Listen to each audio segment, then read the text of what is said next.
सुबह का वक्त था। सूरज ने अभी अभी आंखें खोली ही थीं कि तभी गंगाराम अपने खेत में पहुंचा। खेत के आसपास की झाड़ियों में पक्षियों की चहचहाहट सुनाई दे रही थी। तभी गंगाराम ने सामने फैले अपने खेत की ओर देखा और कहा, अब बस कुछ देर फिर मेरे चने की फसल पूरी तरह से तैयार हो जाएगी। फिर मैं ये फसल ले जाकर बड़े राज्य में बेच दूंगा और मेरे बेटे का व्यापार शुरू कराने के लिए पैसे जुटा लूंगा। और हाँ, मैं साहूकार का कर्जदार भी नहीं रहूंगा, काहे कि सारा कर्जा चुका दूंगा। अरे फसल हुई जोरदार, मजे में हंसी बनाना। इतना कहकर गंगाराम खुशी में अपने घर चला गया।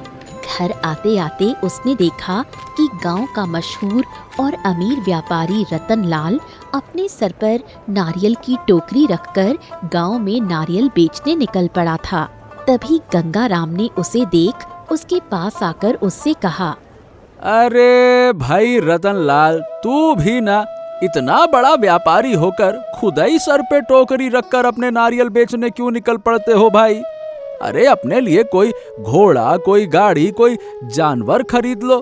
कम से कम वो तुम्हारी नारियल उठाने में मदद करेगा और तुम ज्यादा नारियल बेच पाओगे। ऐसे तो तुम थक के बैठ जाओगे। नहीं तो बताओ, अच्छा ऐसे तुम कितने नारियल बेच सकते हो? व्यापारी तुम हो कि मैं हूँ? जरा दिमाग तो दौड़ाओ भाई। गंगाराम की ये बात सुन व्यापारी रतनलाल बहुत गुस्सा हुआ और वो राजू से कहने लगा, अरे गंगाराम, ज्यादा मुंह चलाने की जरूरत नहीं है। अरे भाई, तुमसे क्या मतलब? मैं मेरे नारियल को मेरे सर पे रख के लेकर जाऊं, मेरी छाती में रख कर लेकर जाऊं, घोड़े में ले जाऊं, गधे में ले जाऊं, तुमसे क्या मतलब है भाई? तुम अपना काम देखो, अपना खेत देखो। वैसे भी तू ज्यादा देर तक इस दुनिया में रहने वाला नहीं है। तुम्हारी तो वैसे ही किस्मत खराब है। पता नहीं तुम्हारा आगे क्या होगा। चले हैं दूसरों को ज्ञान बांटने। अरे जा जा भैया, अपना काम कर। नहीं तो बड़े आए बात करते हैं, ये ले लो, वो ले लो, ये ले लो। रतनलाल का गुस्से वाला जवाब सुनकर गंगाराम वहां से अपने घर चला गया। घर आते ही गंगाराम का बेटा बिरजू उससे कहने लगा, पिताजी, मैं क्या पूछ रहा हूँ कि क्या अब हम जल्द ही व्यापार शुरू कर सकते हैं क्या? मैंने बहुत सारी तैयारी कर रखी है, अब बस पैसे आने की देर है पिताजी। वैसे पिताजी, हमारे खेत की फसल कैसी है? क्या हम खेत की फसल बेचकर काफी सारे पैसे कमा सकते हैं क्या? हाँ बेटा बिरजू, तुम बिल्कुल फिक्र मत करो। मैंने आज ही खेत का पूरा मुआयना कर लिया है। मैंने देखा है कि हमारे खेत को अब किसी से कोई नुकसान नहीं है और जल्द ही हमारी फसल पूरी तरह से तैयार हो जाएगी। मुझे लगता है कि 1-2 दिन में ही हमारी फसल पूरी तैयार होने वाली है। और बेटा, तुम बिल्कुल फिक्र ना करो, हम जल्द से जल्द बहुत सारे पैसे कमाने वाले हैं, क्योंकि मैं हमारे खेत की फसल विशालगढ़ राज्य में जाकर बेचने वाला हूँ। बेटा, मैंने सुना है कि विशालगढ़ राज्य काफी ज्यादा समृद्ध है और वहाँ हमारी फसल अच्छे दामों में भी बिकेगी। देखना, इस बार पैसा ही पैसा होगा। गंगाराम की बात सुनकर बिरजू बहुत ही खुश हो गया। अगले ही दिन रतनलाल अपने सर पर नारियल की टोकरी रखकर गांव में नारियल बेचने लगा। नारियल ले लो, नारियल, मीठे मीठे पानी वाले बढ़िया दर्जे के नारियल ले लो। सबसे बढ़िया नारियल देता रतनलाल है। नारियल ले लो, नारियल, मीठे पानी के नारियल। रतनलाल की आवाज सुनकर एक पुरानी सी झोपड़ी में से एक गरीब आदमी बाहर आया और वो रतनलाल से पूछने लगा, अरे भाई साहब, आज घर में कुछ मीठा बन रहा है, तो क्या तुम नारियल दे सकते हो? सुना है कि नारियल से बनी मिठाई दक्षिण भारत में बहुत प्रसिद्ध है। वैसे कितने में बेच रहे हो एक नारियल? अरे भाई, तुम्हारी हालत देखकर लगता तो नहीं कि तुम मेरा नारियल खरीद पाओगे। अरे जाओ जाओ भाई, अपने घर के अंदर चले जाओ। मैं यहाँ नारियल का धंधा करने आया हूँ, नारियल बांटने नहीं आया हूँ। चले आए मुंह उठाकर नारियल दे दो। अरे भाई साहब, ऐसा क्यों कह रहे हैं? आज मेरी बेटी को कुछ मीठा खाने की बहुत इच्छा है और मैंने उससे कहा है कि आज मैं उसे मीठा खिला कर रहूंगा। भाई साहब, दे दो ना। अच्छा, आप बताओ कितने का है एक नारियल? मैं आपके पूरे पैसे दे दूंगा। गरीब आदमी की बात सुनकर रतनलाल जोर जोर से हंसने लगा और उसे कहने लगा, अरे भाई, एक नारियल है 100 रुपए का। बता, तेरे पास है 100 रुपए? शकल से तो नहीं लगता है। वैसे तेरी शकल देखकर लगता नहीं कि तेरे पास 10 रुपए भी होंगे। बात करता है नारियल लेने की। रतनलाल की बात सुनकर गरीब आदमी चौंक उठा और रतनलाल से कहने लगा, क्या बात कर रहे हैं? एक नारियल 100 रुपया का? ये तो बहुत ज्यादा है। भैया, एक काम करिए ना, 50 रुपए में दे दो ना, थोड़ा सा कम करके। तभी रतनलाल गुस्से में आकर उस गरीब आदमी से कहने लगा, अरे जाओ भाई, जाओ जाओ। मैं यहाँ सेवा करने के लिए नहीं आया हूँ, मुझे पैसे कमाने हैं, पैसे। तुझे समझ में नहीं आ रहा? चल निकल यहाँ से। पता नहीं कहाँ कहाँ से चले आते हैं मुंह उठाकर। 50 रुपए में नारियल चाहिए, मनमाना भाव लगा रहा है, फटीचर कहीं का। तभी वो गरीब आदमी उदास होकर अपने घर के अंदर चला गया और रतनलाल आगे अपने नारियल बेचने लगा। तभी चलते चलते रतनलाल की नजर रास्ते के किनारे चल रहे एक घोड़े पर पड़ी। तभी रतनलाल ने अपने मन में सोचा, हैं? ये क्या? ये घोड़ा किसका है? और ऐसे ही यहाँ पर खुले में चर क्यों रहा है? यहाँ आसपास कोई अस्तबल भी नजर नहीं आ रहा। लगता है ये किसी का भाग कर आया हुआ घोड़ा है।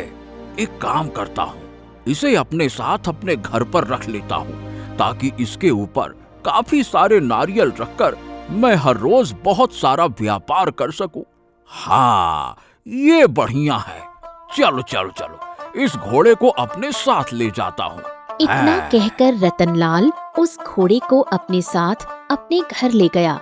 घर के आंगन तक पहुंचते ही रतनलाल का नौकर राजू वहां पर आ गया और वो रतनलाल और घोड़े को देखकर पूछने लगा, वाह वाह वाह वाह सेठ जी, आप ये घोड़ा किसका ले आए? सेठ जी, क्या आपने खर्चा करके नया घोड़ा खरीदा है क्या? अरे राजू, जरा धीरे पूछ। मुझे पता है कि तेरे खाली दिमाग में बहुत सारे सवाल आ रहे हैं। चल घर के अंदर चल, तुझे सब कुछ बता देता हूँ। आजा आजा आजा। तभी रतनलाल की पत्नी गौरी वहां पर आई और रतनलाल से पूछने लगी, अजी, ये क्या? आपके पास घोड़ा कहाँ से आया? अरे भाई, अब तुम्हें अलग से बताऊं क्या?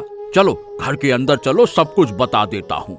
और हाँ, इस घोड़े के बारे में किसी को कानो कान खबर नहीं लगनी चाहिए, समझ गए? चलो चलो चलो अंदर चलो, देख क्या रहे हो? आ जाओ आ जाओ आ जाओ। फिर रतनलाल, गौरी और राजू तीनों घर के अंदर चले गए। घर के अंदर जाते ही रतनलाल ने तीनों को पूरी सच्चाई बता दी। तभी गौरी ने रतनलाल से कहा, अजी, आप ये क्या कह रहे हैं? आप किसी का राह चलता हुआ घोड़ा अपने घर ले आए? ऐसा क्यों किया आपने? इस घोड़े का मालिक हमारे घर तक पहुंचा तो आपको ऐसा नहीं करना चाहिए था। ये बिल्कुल गलत बात है। अरे ज्यादा घोड़ा घोड़ा घोड़ा मत कर। और हाँ, एक बात सुन लो तुम दोनों कान खोल के। जिस जिस काम में ज्यादा से ज्यादा पैसे मिलते हैं, वो काम रतनलाल के लिए गलत बिल्कुल भी नहीं है।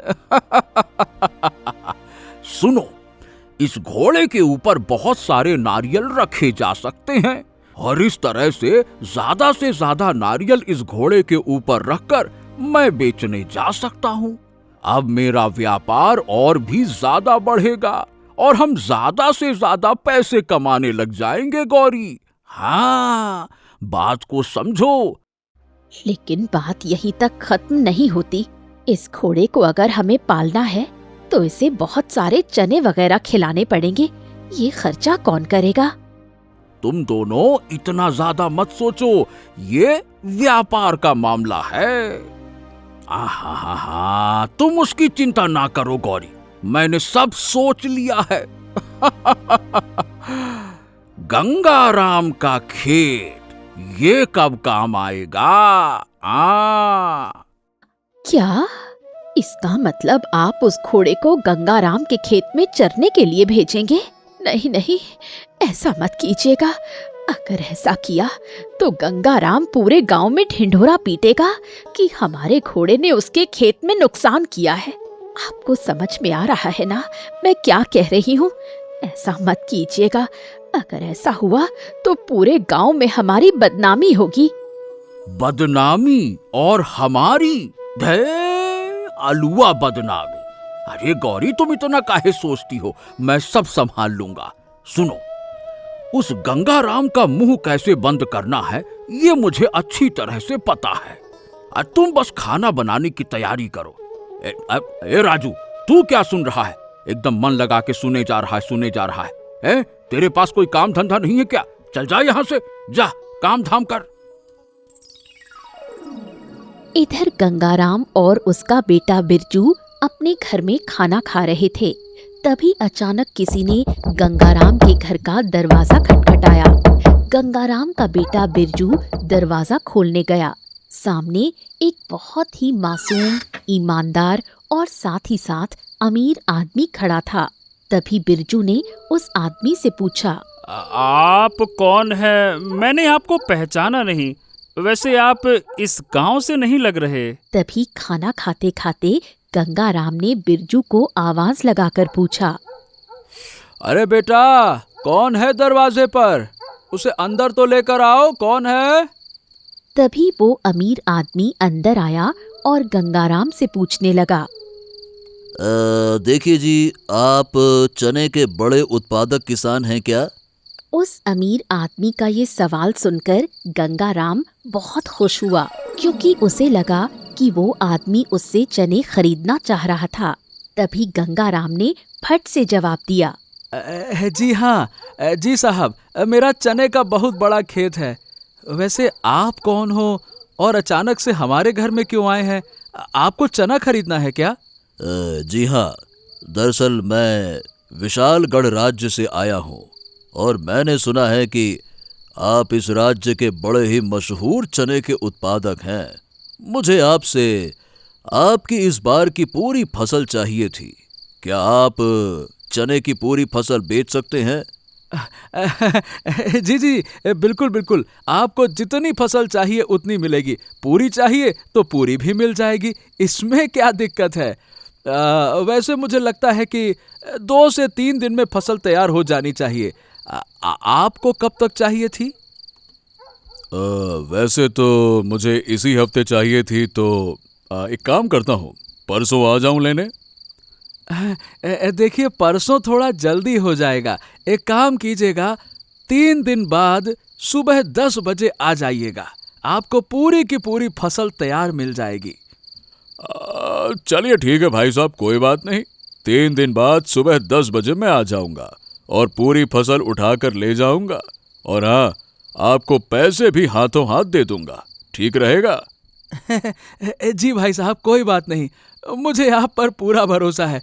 वैसे खाना वाना खाकर जाइए। नहीं नहीं नहीं नहीं नहीं, लेकिन हाँ, खाने का पूछने के लिए आपका बहुत बहुत धन्यवाद। चलिए अब मैं चलता हूँ, 3 दिन बाद मिलते हैं। ठीक है, चलिए, नमस्कार। ठीक है भाई साहब, आपका इंतजार करूंगा। नमस्कार, धन्यवाद।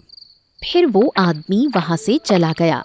उसके जाते ही गंगाराम अपने बेटे बिरजू को खुशी के मारे कहने लगा, बेटा बेटा बेटा, अब हमारे सोने के दिन शुरू होने वाले हैं। भगवान तेरा लाख लाख शुक्र है। अब जल्दी हमारी किस्मत पलटने वाली है बिरजू। अब तुम्हारा व्यापार जोरों शोरों से शुरू होगा। अब हमारे पास पैसा ही पैसा आएगा। उस दिन बिरजू और उसके पिताजी गंगाराम काफी ज्यादा खुश नजर आ रहे थे। इधर रतनलाल के घर पर रतनलाल अपने बंधे हुए घोड़े के पास आया और उसे देखकर कहने लगा, हाँ चल भाई, आज तुझे बहुत सारे चने खाने को मिलेंगे। आएगा ना मेरे साथ? तभी पीछे से गौरी घर के बाहर आई और रतनलाल को घोड़े से बात करते हुए देखकर उसे कहने लगी, अरे आपका दिमाग तो ठिकाने पर है, आप एक जानवर से बात क्यों कर रहे हैं? लगता है वैद्य जी को बुलाना पड़ेगा। अरे गौरी, दिमाग तो अब उस गंगाराम का खराब होने वाला है। दिमाग को छोड़ो, उसकी किस्मत फूटने वाली है। क्या मतलब? आप ये क्या कह रहे हैं? तभी रतनलाल ने घोड़े की जंजीर तोड़ी और उसे आजाद करवा दिया और उस घोड़े को कहीं ले जाने लगा। तभी गौरी ने पीछे से आवाज देकर रतनलाल से पूछा, अजी इतनी रात को आप इस घोड़े को लेकर कहाँ जा रहे हो? मुझे कुछ समझ नहीं आ रहा है। रुकिए, मैं भी आपके साथ आती हूँ। तभी रतनलाल ने पीछे मुड़कर गौरी से कहा, अरे खबरदार, जो तूने एक कदम भी आगे बढ़ाया तो तुझे मेरी कसम है, तू घर के अंदर चली जा। मैं कुछ देर में घोड़े के साथ वापस आ जाऊंगा ना। तू इतनी फिकर क्यों करती है? चल अंदर जा। अरे देख क्या रही है, अंदर जा। अजी लेकिन। तभी उदास और हैरान होकर गौरी घर के अंदर चली गई। रतनलाल उस घोड़े को लेकर गंगाराम के चने के खेत तक पहुंचा और घोड़े से कहने लगा, सामने देख, सामने आ। हाँ, सामने देख। तेरे खाने का भरपूर बंदोबस्त हो गया। जा, खेत के अंदर चले जा और खेत में जितने भी चने हैं मन लगा के सब खा जा।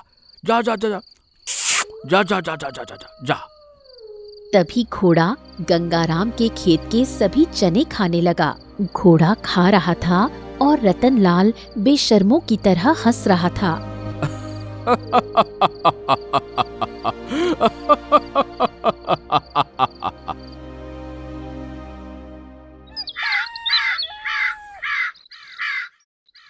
अगले दिन गंगाराम सुबह जल्दी उठकर अपने खेत चला गया।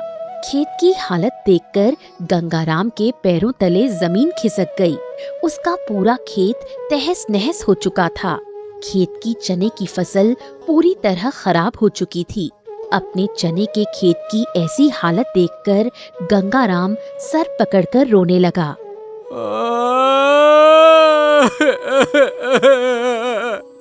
हे भगवान, ये क्या हो गया?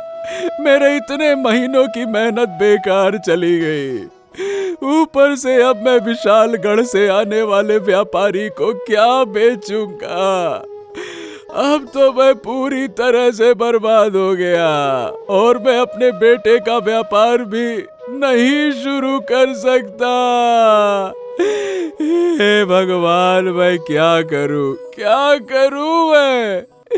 मेरा तो दिमाग फटा जा रहा है। तभी गंगाराम उदासी की अवस्था में अपने घर चला आया। अपने पिताजी को उदास बैठा हुआ देख बिरजू उसके पास आया और उसे कहने लगा, क्या हुआ पिताजी, क्या बात है? आप इतने उदास क्यों लग रहे हैं?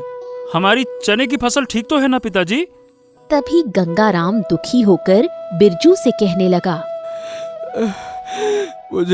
मुझे माफ कर देना बेटा। अब तुम्हारा व्यापार शुरू नहीं हो सकता। हमारे चने की फसल खराब हो चुकी है। अब हम विशालगढ़ के उस बड़े व्यापारी को कौन सी फसल बेचेंगे बेटा? हमारा पूरा खेत तहस नहस हो गया, तहस नहस। गंगाराम की ये बात सुनकर बिरजू गंगाराम से कहने लगा, अरे पिताजी, आप ये क्या कह रहे हैं? ऐसा कैसे हो सकता है? इतने सालों में तो कभी हमारी चने की फसल ऐसे रातों रात तो खराब नहीं हुई। क्या बात क्या है? कोई जंगली जानवर घुस आया था क्या पिताजी? पता नहीं बेटा क्या हो गया, लेकिन इतने सालों में तो हमारे खेत के आसपास भी कोई जंगली जानवर नहीं आते थे। पता नहीं इस बार कैसे हो गया। मुझे तो बस अब इस बात की फिक्र है कि अब तुम्हारी नई जिंदगी कैसे शुरू होगी बेटा। तुमने जो सपना देखा था वो कैसे पूरा होगा, इसी बात को सोच सोच कर हमारा मन उदास हो रहा है बेटा। कैसे होगा तुम्हारा, कैसे? इतना कहकर गंगाराम फूट फूट कर रोने लगा। तभी उसके घर पर वो गरीब आदमी आया जिसने रतनलाल से एक नारियल मांगा था। वो रतनलाल का दरवाजा खटखटाने लगा। रतनलाल ने अपने आप को संभालते हुए दरवाजा खोला। सामने उस गरीब आदमी को देख गंगाराम ने पूछा, आप कौन हैं? मैंने आपको पहचाना नहीं। तभी वो गरीब आदमी धीमे स्वर में कहने लगा, तुम मुझे नहीं जानते, लेकिन मैं तुम्हें अच्छी तरह से जानता हूँ। और सिर्फ आपको ही नहीं, मैं तो उस दुष्ट रतनलाल को भी अच्छी तरह से जानता हूँ। अच्छा, लेकिन आप किस रतनलाल की बात कर रहे हैं? वो जो नारियल के बड़े व्यापारी हैं, उनकी? जी हाँ, मैं उसी रतनलाल की बात कर रहा हूँ। लेकिन क्या भाई साहब, आप क्या कहना क्या चाहते हैं? जरा खुलकर बताइए। देखिए, मुझे पूरी सच्चाई पता है गंगाराम। क्या? आपको मेरा नाम कैसे पता? मैंने तो अब तक मेरा नाम आपको बताया ही नहीं। आप हैं कौन? मैं कौन हूँ और कहाँ से आया हूँ, उसकी पूरी सच्चाई तुम्हें धीरे धीरे पता चल जाएगी। लेकिन अब एक बात जान लो, वो रतनलाल तुम्हारा बुरा चाहता है। दरअसल उसके घोड़े ने कल रात तुम्हारे खेत में घुसकर तुम्हारे खेत का पूरा नुकसान कर दिया, बर्बाद कर दिया तुम्हारा खेत। उस गरीब आदमी की ये बात सुनकर गंगाराम गुस्से से चिल्ला उठा, ये क्या बात कर रहे हो? ऐसा कैसे हो सकता है? और तुम्हें कैसे पता ये सब कुछ? आराम से मेरी पूरी बात सुनो गंगाराम। और सबसे पहले तो अपने गुस्से पर नियंत्रण रखो। और हाँ, तुम्हें तुम्हारे नुकसान की चिंता करने की कोई जरूरत नहीं है, क्योंकि मेरे पास तुम्हारे लिए एक ऐसी खबर है जिससे तुम्हारी पूरी जिंदगी बदलने वाली है। तुम जिंदगी भर बैठकर खा सकोगे, इतनी संपत्ति है तुम्हारे पास। तभी गंगाराम असमंजस में उस गरीब आदमी से पूछने लगा, क्या ये आप कह क्या रहे हैं? आप तो इतने अमीर लगते भी नहीं हैं, तो फिर आप मुझे इतनी संपत्ति कैसे देंगे जिससे मैं अपनी पूरी जिंदगी भर बैठ के खा सकूं? तभी वो गरीब आदमी गंगाराम से कहने लगा, मेरी बात ध्यान से सुनो। इस गांव के दक्षिण ओर एक रहस्यमयी जंगल है। उस जंगल के बीचों बीच एक नारियल का पेड़ है। उस नारियल के पेड़ पर उगने वाले नारियल के अंदर हीरे हैं, बेशकीमती हीरे। अगर तुम्हें एक नारियल भी मिल जाए ना, तो तुम्हारी पूरी जिंदगी बदल जाएगी। तभी गंगाराम हंसने लगा और कहने लगा, क्या? अरे, ये तुम क्या कह रहे हो? नारियल का पेड़, और वो भी पास वाले जंगल में? अरे, वो रतनलाल तो दूसरे राज्य से लाकर नारियल बेचता है। अगर हमारे राज्य में नारियल उगते, नारियल का पेड़ होता, तो वो रतनलाल दूसरे राज्य क्यों जाता नारियल लेने? हैं? क्या बताऊं, लगता है तुम भी मेरे साथ मजाक कर रहे हो, है ना? हाँ, देखो गंगाराम, मैं कोई मजाक नहीं कर रहा। तभी अचानक वो गरीब आदमी उसकी आंखों के सामने से ओझल हो गया। गरीब आदमी को आंखों के सामने से ओझल होता देख गंगाराम डर गया और बिरजू से कहने लगा, अरे, ये कहाँ चला गया?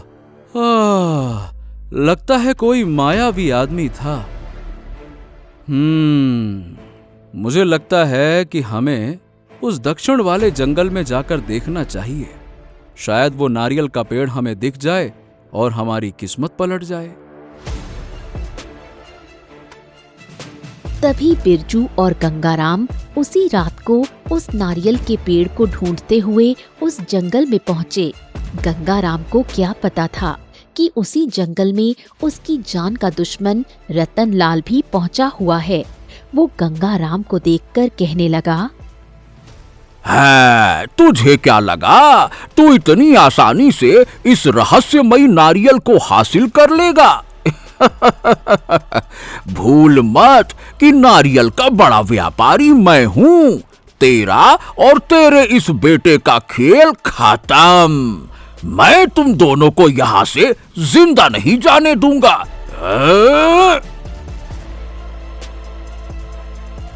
तभी वहाँ पर वो गरीब आदमी प्रकट हुआ। अचानक से उसका रूप बदलने लगा और वो उसी राज्य का महाराज दिखाई पड़ा। वो रतनलाल से कहने लगा, अरे दुष्ट इंसानों, बुरे लोगों के मन की इच्छा कभी पूरी नहीं होती। मैंने तुम्हारा बर्ताव देखा है। उस दिन जब मैंने तुमसे नारियल मांगा तो तुमने थोड़ी भी दया नहीं दिखाई और तूने इस बेचारे गंगाराम के खेत का नुकसान हो इसीलिए अपने घोड़े को उसके खेत में चरने के लिए भेज दिया। ये तुमने बहुत गलत किया रतनलाल। अब तुम पूरी जिंदगी जेल खाने में कैद रहोगे। और गंगाराम, ये लो तुम्हारा रहस्यमयी नारियल। इस नारियल के अंदर बेशकीमती हीरे हैं। और हाँ, ये तुम्हारे धीरज का फल है गंगाराम। दया और दूसरों की मदद करने का भाव अपनी जिंदगी से कभी दूर मत जाने देना, है ना? गंगाराम और उसका बेटा बिरजू बहुत खुश हुए। उस दिन के बाद गंगाराम और उसके बेटे बिरजू की जिंदगी पूरी तरह बदल गई। उन्होंने वो बेशकीमती हीरे बेच दिए और उसके बाद लोगों की मदद करने और सभी पर दया करने के साथ साथ उन्होंने एक नई जिंदगी का अनुभव लिया। दुष्ट रतनलाल को उसके किए की बराबर सजा मिली।